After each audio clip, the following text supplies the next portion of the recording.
Sanjay Gupta, MD, CNN Saturday and Sunday morning, 7:30 Eastern.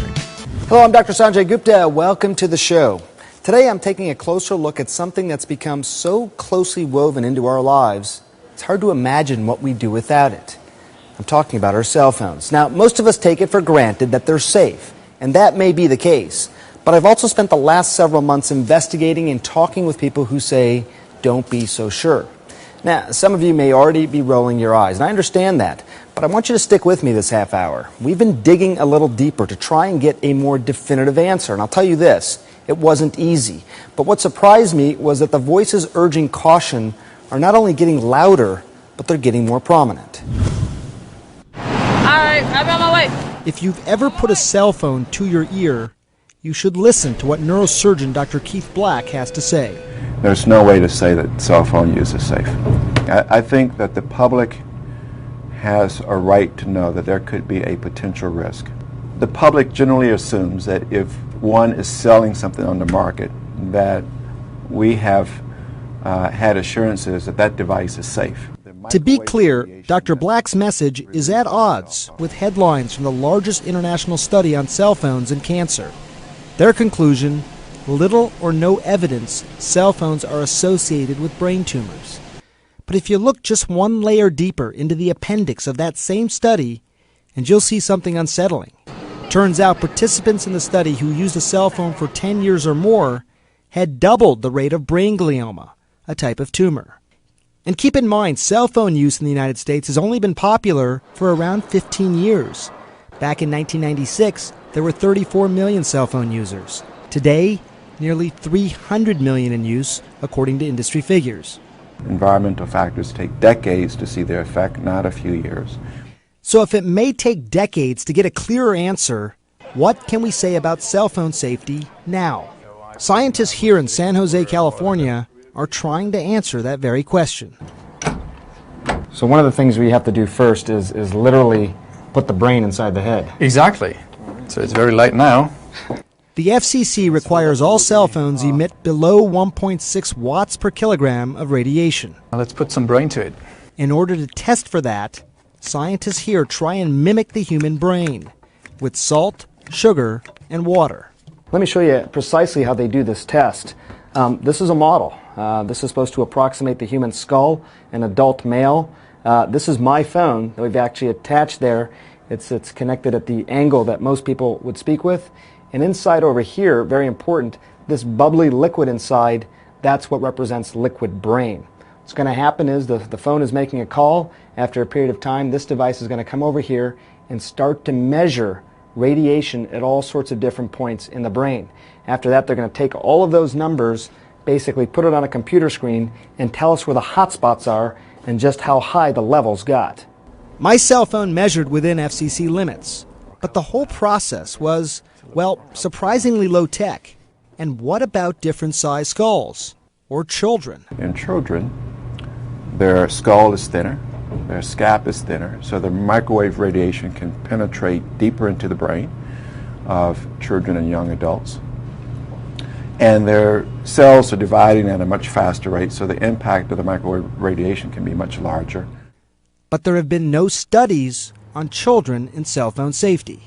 And here's something else that might surprise you. The cell manufacturers themselves actually advise against putting the cell phone right next to your head or really anywhere in your body. Take a look, for example, with the iPhone 4. The safety instructions specifically say when using the iPhone near your body for voice calls, keep it at least 15 millimeters or 5/8 of an inch away from your body. And what if you're a BlackBerry user specifically? They also have safety guidelines. In this case, they say keep it 0.98 inches or 25 millimeters from your body, meaning your head or really even your pocket. Dr. Keith Black has been talking about this longer than many, but the voices joining him are becoming louder and more prominent. The city of San Francisco pushed for radiation warning labels on cell phones. The head of a prominent cancer research institute sent a memo to all employees urging them to limit cell phone use because of possible risk of cancer. And the European Environmental Agency has pushed for more studies, saying cell phones could be as big a public health risk as smoking, asbestos, and leaded gasoline. The Federal Communications Commission, the FCC, they set the guidelines for how much radiation a cell phone can emit, and they say cell phones are safe. But how can they be so sure? Keeping them honest, we decided to come here to try and find out for ourselves, but they declined an on-camera interview. The type of radiation coming out of your cell phone is called non-ionizing. It's not like an X-ray, but more like a very low-powered microwave oven. What microwave radiation does, in the most simplistic term, is very similar to what happens to your food when you put your food in a microwave oven. It's essentially cooking the brain.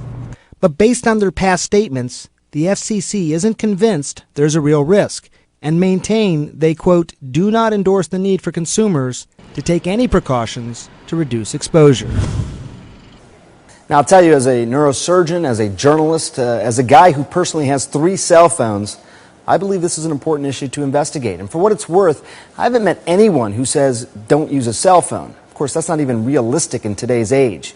But there are things you can do, steps you can take to minimize your risk from radiation. And if you're concerned about that, I'll show you those during the show. But coming up first, we're going to dig even deeper into this. And you're going to hear my conversation with a scientist who's been studying this for over 20 years. I'll be right back with a special look at cell phone safety. And we are back with a very special SGMD talking about cell phone safety. There's been a lot of studies on this. The most recent study on cell phones is by researchers at the National Institutes of Health. Now, they found something very interesting, that the radiation emitted from your cell phone increased brain cell activity after about 50 minutes of talk time. Let me show you what I'm talking about here. These are natural scans of the brains looking at what is known as glucose metabolism, brain activity. It's one way of measuring it. This is with the cell phone on. Look how much yellow is in this area around the brain. Compare it to when the cell phone is off. Very little yellow, comparatively speaking. This is one of the first studies to actually show that there is an impact from using cell phones actually on the brain. Now, we don't know if it's good or bad right now. These are preliminary findings, but there may be concerns, for example, among people who already have some sort of brain problem. For example, if someone has a brain tumor, you could see increased glucose metabolism. Because the cancer is a high activity part of the brain, could that worsen it somehow? That's questions that the researchers at the NIH have raised. Also, that's part of the speculation overall. They say they're committed to studying it further. So it all comes back to a question of safety. And I should tell you now, right off the bat, what we're talking about today is highly controversial. We've talked to industry experts who say that the scientific evidence has overwhelmingly indicated that wireless devices do not pose a public health risk.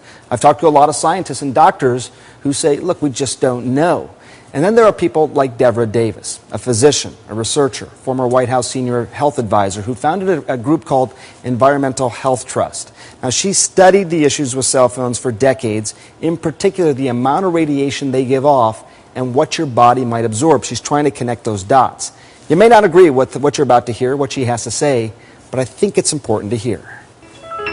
Why did you get interested in cell phones? Because I knew about the history of tobacco and asbestos, because I'd worked on those things for 20 years. Just because there's other issues that subsequently became problematic doesn't mean everything is going to become problematic. Of course not, but in this particular case, I also knew enough about non-ionizing radiation to recognize that there were biological effects that hadn't been fully appreciated. And when I went back and I looked at the history of science, which is something I know a little bit about, I learned that the Navy had had warnings and had developed ways to protect personnel against some of these exposures, and I became curious. As you talk about, and a lot of people do, everybody has one nowadays, and young kids are using them. Well, I prefer to think that we were naive, and the reason you and I are talking is that we're no longer so naive about this issue. I think that there's a recognition also that the governments of France and Finland and Israel have issued warnings, and those are not countries known to take these issues lightly. I am particularly concerned as a grandmother about the developing brain, about children who are using cell phones, about toddlers and infants whose parents are downloading white noise apps and lullabies and putting the phones under their babies' heads or giving the babies phones to use as teething devices. We are so naive about technology. Look, cell phones have revolutionized our lives, mine and yours. You can respond to medical emergencies. They're very valuable. But people have a right to know that cell phones are basically small two-way microwave radios, and that they should not be kept directly on the brain or body. And that's what the fine print warnings now tell you. A lot of people listening to this will say, look, I thought this was studied, and if there was something bad here, we would already know about it. From studies of the Hiroshima bombing, we know that brain cancer did not show up at all as increased until 40 years after that bombing occurred. When you put it like that, it seems to make sense that we certainly just don't know. Enough time has not passed to be able to say anything definitive on this, yet the jury seems to be pretty clear on this. Well, I don't think the jury's clear in other nations right now. I think the answer to that has to do with the old-fashioned issue, isn't it? The cell phone industry has been very, very powerful and is very influential on both sides of the aisle. All of us, including me, don't want to give up our phones. Over 10 years, is the effect of using a phone, would you describe it as a cumulative problem? I mean, are you accumulating the problems in your brain? It is a cumulative problem. As we know, happens with many things that can cause cancer. It may not be the one exposure. Look, we are born with repair processes. We get damage to our DNA every day just by breathing, sunlight, and whatnot. And if we eat well and exercise and don't have too much exposure, that damage gets repaired. For cell phone radiation, young people today are growing up in a sea of radio frequency radiation that did not exist even 5 years ago. We've been surrounded by radiation for a long time. You're saying this new radiation has changed the amount that we're exposed to? By billions and billions and billions of times. The amount of radio frequency radiation today is billions of times greater than occurred at the Big Bang through which we evolved human life. I don't think all microwave radiation is necessarily problematic, and I recognize that microwaves play a very important role in many aspects of modern life. But I think direct microwave radiation of the brain, and that's why all the fine print warnings advise don't hold the phone directly on the body. And in fact, the test system for testing phones today, which gives you the specific absorption rate, uses a spacer here. For every millimeter away from the brain, you get a 15% reduction in radiation to the body. What is the worst case scenario? If you extrapolate the numbers that you've just talked about, how bad could this be? It could be a global epidemic. People do have a right to know there are simple things to do. We've got to have more of a public conversation about this. And we are poorly served by reassurances that everything is okay, by misuse of science. It's not helping us, it's not helping our children. Now, I should say, we also had a long conversation with John Walls from the industry group that represents cell phone makers. They maintain that they're following the radiation guidelines enforced by our own government and defer to the FCC, who say that cell phones are safe. We also tried several times to ask the FCC, how can they be so sure cell phones are safe, based on the data that we've all seen, and ask why don't they independently test phones for safety. They wouldn't speak to us about this. They just referred us to their website, which responds to the skeptics, urging caution by saying, quote, the FCC does not endorse the need for any of these practices. Now, a real estate agent who used a cell phone all the time, many of us do, he thinks, though, in his case, it gave him a brain tumor and he's fighting back. We'll tell you his story. That's next on SGMD.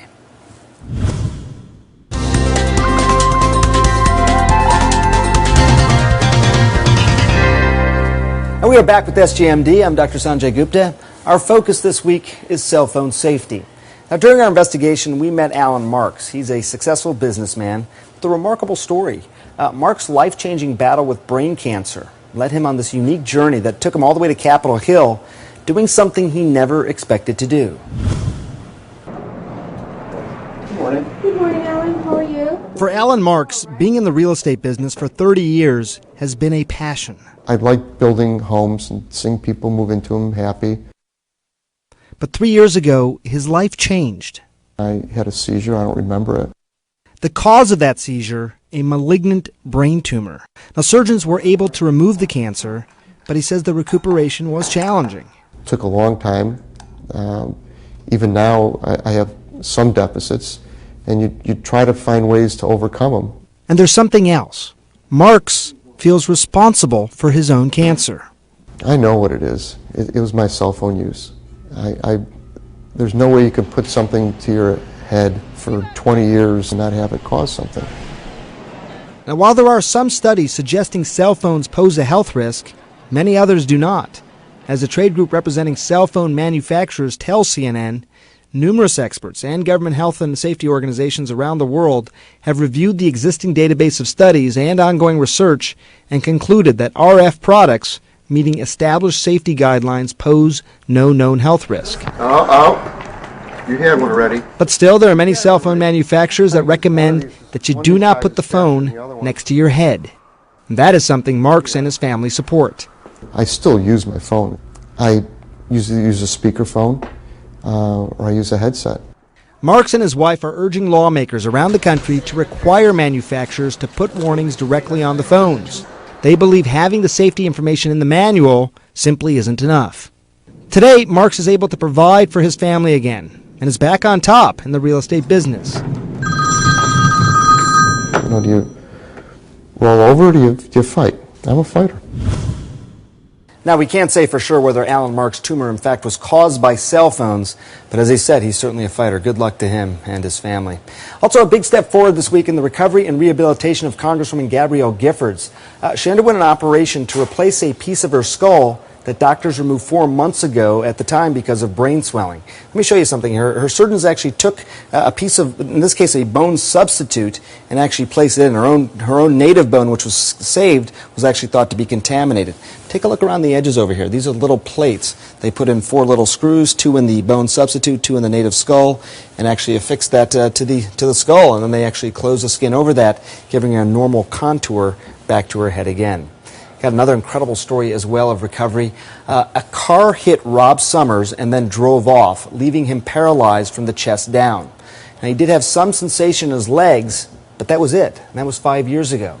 Well, this week, Summers and his doctors announced he's been able to stand up and even take steps under his own power with some assistance. He actually uses a harness that actually helps him along. Doctors reestablished neural connections by electrically stimulating Rob's lower spinal cord. An amazing story. We'll see what sort of answers, hopefully, and some solutions it leads to for other spinal cord injured victims. And coming up, I'm going to answer your questions about cell phone safety. Turns out you got a lot of them. Some interesting ones ahead. Stick around. And we are back with SGMD. As you know by now, we are talking about cell phone safety, and apparently you have a lot of questions about this. They've been flooding in. I got to share this one with you. This is a question we've gotten many times over the years. It's about this viral video. Take a look, and I'll tell you right off the top, this is not real. This is a hoax. The question was, can cell phones really pop popcorn? No, they can't. That's not the type of radiation that we're talking about. Again, while entertaining, just to hoax that video. But we do have a lot of important questions, legitimate ones that we want to get to. This one, for example, from our blog. If cell phones cause cancer, wouldn't we have seen a huge increase in brain cancer recently? Very important question. And again, the answer sort of is this idea that not necessarily, because it takes a period of time for cancers to develop. It's just, cell phones just have become popular in this country over the last 15 years. There was only about 30 million cell phones in this country in 1996, and now there's 10 times as many, 300 million. People are using their cell phones more, but it takes 20 to 30 years for these tumors to develop. We haven't had that time yet. Let's get to another question now. This one, I'm a parent with a child that keeps her phone stuck to her head. What's the greatest risk for her? Well, first of all, I can tell you the greatest risk for parents is you don't get to talk to your child as much anymore. I'm going through a little bit of that myself. But think about children not as simply small adults. I mean, they are children. They have thinner scalps. They have thinner skulls. And as a result, radiation may penetrate more greatly. That's of concern, something Dr. Black brought up. And here's something I found really striking. There have been no studies so far on children and cell phones. Nothing in a peer-reviewed journal that we could look at, and I found that alarming because children are using the phones at an earlier age and they're going to use them throughout their entire lives. Also, cell phones can be extremely distracting. Your kid's sleep schedule may be changed. You think of these phones really as mini computers. They can be just as stimulating as a television. Many kids will stay up late at night playing on their various phones versus winding down. So I can really throw that sleep schedule off. Let's get to another question now. This one, I text on my phone more often than talking. Is radiation from texting the same as a phone call? Nishita writes that from her CNN blog. Here's the good news, is that it's not. Texting actually is a much safer alternative. The amount of radiation that you absorb goes off exponentially as you move the phone away from your ear. You could also use speakerphone, and you could use a wired earpiece. People around this building know that I use my wired earpiece all the time. I've been talking about it for some time. It's a simple thing to do to mitigate your risk. Not asking people to turn their lives upside down. It just simply comes down to trying to decrease your risk and waiting for more of these studies to come out.